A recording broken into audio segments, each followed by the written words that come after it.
pessoal, tudo bem? Estamos aqui para falar histórias do Brasileirão, 27ª rodada com clássicos espetaculares. Antes de mais nada, siga nossos canais no YouTube, Tatiaia Esporte, a Tatiaia Oficial. Compartilhe nosso conteúdo, comente, dê sugestão de qual jogo você quer ver nas próximas rodadas dessa reta final da Série A aqui no Histórias do Brasileirão. A gente vai começar, né, esses jogos de hoje falando de Bahia e Internacional. Eles jogam na quarta-feira, 9h30, na Fonte Nova, que foi um dos palcos da decisão do Campeonato Brasileiro de 1988. Aquele Brasileirão de 88 ele foi muito especial porque foi a segunda edição da Copa União. A gente teve a primeira edição da Copa União em 87, a final foi Flamengo e Internacional. O Flamengo bateu o Internacional, empatou no Beira-Rio e venceu no Maracanã. E a segunda edição da Copa União, o Colorado foi novamente para a final e novamente acabou derrotado. O interessante dessa final entre Bahia e Internacional, que teve um 2-1 do Bahia de virada na Fonte Nova, com 2 gols do Bobô, e depois um empate por 0-0 no Beira-Rio, é que era apenas a segunda vez que o Campeonato Brasileiro, isso antes da era dos pontos corridos, tinha a decisão entre dois clubes que não eram do chamado Eixo Rio-São Paulo. Isso tinha acontecido pela primeira vez em 1975, quando o Internacional decidiu com o Cruzeiro, aí foi partida única no Beira-Rio, e o Colorado foi campeão com aquele gol de cabeça do Figueroa, zagueiro chileno, e voltou a acontecer em 1988, novamente com o Internacional em campo. Só que dessa vez o Colorado foi derrotado pelo Bahia, que, falo mais uma vez, teve um Bobô extremamente inspirado. Acho até que essa decisão de 88, aquele grande Bahia da reta final dos anos 80, coloca o Bobô como o maior ídolo do tricolor baiano. E o Internacional, na segunda decisão entre clubes que não fazem parte do chamado Eixo Rio-São Paulo, perdeu a taça da Copa União de 1988 para o Bahia. 2-1 na Fonte Nova para os baianos, 0-0 no Beira-Rio, onde o Bahia fez a festa pelo bicampeonato brasileiro. Porque lembrando, com a unificação de títulos promovida pela CBF em 2010, o Bahia era, então, o primeiro campeão brasileiro com a conquista da Taça Brasil de 1959. Aí depois houve uma revisão da CBF e o Atlético passou a ser com o título de 1937. Mas de toda forma, o Bahia, bicampeão brasileiro em cima do Internacional em 1988. E aí, pessoal, essa 27ª rodada tem a estreia do técnico Tite no comando do Flamengo diante do Cruzeiro no Mineirão. Jogo às 19h de quinta-feira, tá? E o gigante da Pampulha, num passado muito distante, já foi o palco de uma estreia de treinador neste confronto, mas foi do outro lado. Em 2015, em junho de 2015, após a queda de Marcelo Oliveira, que foi o treinador bicampeão brasileiro com o Cruzeiro 2013 e 2014, o Cruzeiro contratou o Vanderlei Luxemburgo para comandar o time. E ele estreou justamente num Cruzeiro e Flamengo no Mineirão. Foi a estreia do Luxemburgo, que retornava à Toca da Raposa após a grande temporada de 2003, quando o Cruzeiro conquistou a Tríplice Coroa, sendo campeão mineiro da Copa do Brasil e vencendo o primeiro Brasileirão por pontos corridos. E essa estreia do Vanderlei Luxemburgo em 2015 aconteceu no momento de grande crise do Cruzeiro. Era a quinta rodada da Série A do Campeonato Brasileiro e o Cruzeiro ainda não tinha vencido, muito pelo contrário. Tinha perdido 3 jogos e empatado apenas um com a Ponte Preta dentro de casa. Esse início muito ruim, associado a uma eliminação da Copa Libertadores pelo River Plate da Argentina, isso provocou a queda do Marcelo Oliveira e o Cruzeiro apostou no Vanderlei Luxemburgo. Ele estreou num Cruzeiro e Flamengo e o Cruzeiro venceu por 1-0.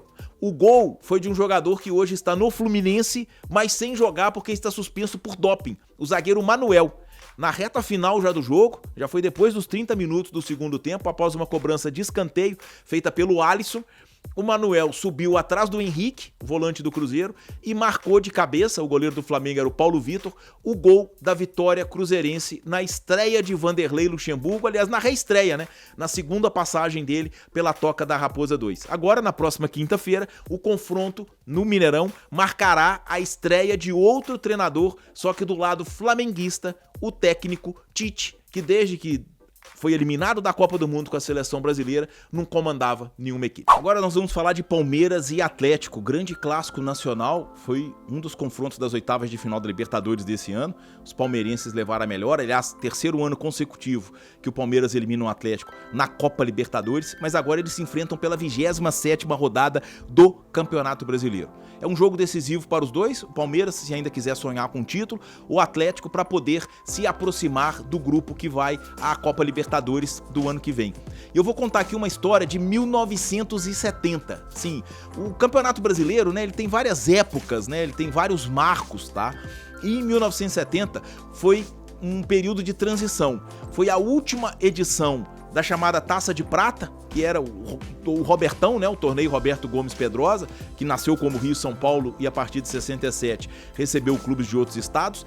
E em 1970, essa Taça de Prata foi decidida num quadrangular. Tinha os dois mineiros, Atlético e Cruzeiro, o Fluminense e o Palmeiras. Tá? E Atlético e Palmeiras, eles fizeram um confronto decisivo pela segunda rodada desse quadrangular decisivo, que foi em turno único, dia 16 de dezembro de 1970, lá em São Paulo. O jogo não foi no Allianz Parque, que não existia, mas existia já o Parque Antártica, que é o estádio do Palmeiras que foi demolido para a construção da sua nova arena, mas a partida foi disputada no estádio do Pacaembu. Tá? O que aconteceu? Na primeira rodada desse quadrangular, no Maracanã, o Fluminense venceu o Palmeiras por 1-0. No Mineirão, aconteceu o clássico Cruzeiro e Atlético, eles empataram por 1-1. Então era meio que a decisão de quem brigaria com o Fluminense pela taça, porque o Fluminense na segunda rodada, ele venceu o Cruzeiro no Mineirão também por 1-0, já tirou o Cruzeiro da disputa. E Atlético e Palmeiras brigavam por quem seria o time que chegaria à última rodada com chance de brigar com o Fluminense pela taça, lembrando que a última rodada tinha um Fluminense e Atlético no Maracanã.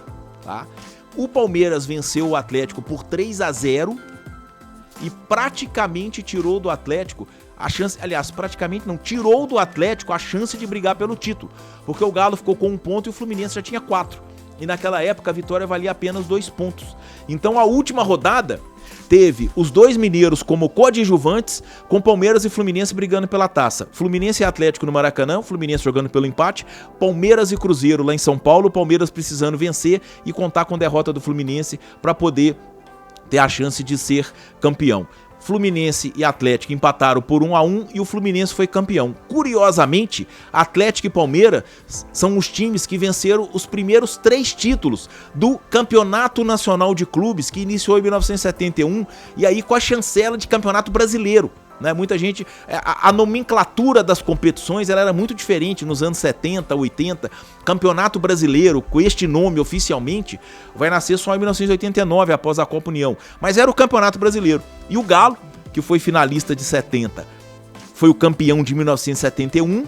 E o Palmeiras, que também finalista, né, o quadrangular decisivo de 1970, foi bicampeão em 72 e 73. Essa série deles poderia ter começado antes, em 1970, quando eles participaram do quadrangular decisivo da Taça de Prata, mas acabaram sendo superados pelo Fluminense. Assim, Fluminense campeão, Palmeiras vice, os dois inclusive foram os representantes do Brasil na Copa Libertadores do ano seguinte, 1971. O Atlético ficou na terceira colocação com 2 pontos e o Cruzeiro foi o último colocado desse quadrangular com apenas 1 ponto conquistado. Um abraço, pessoal!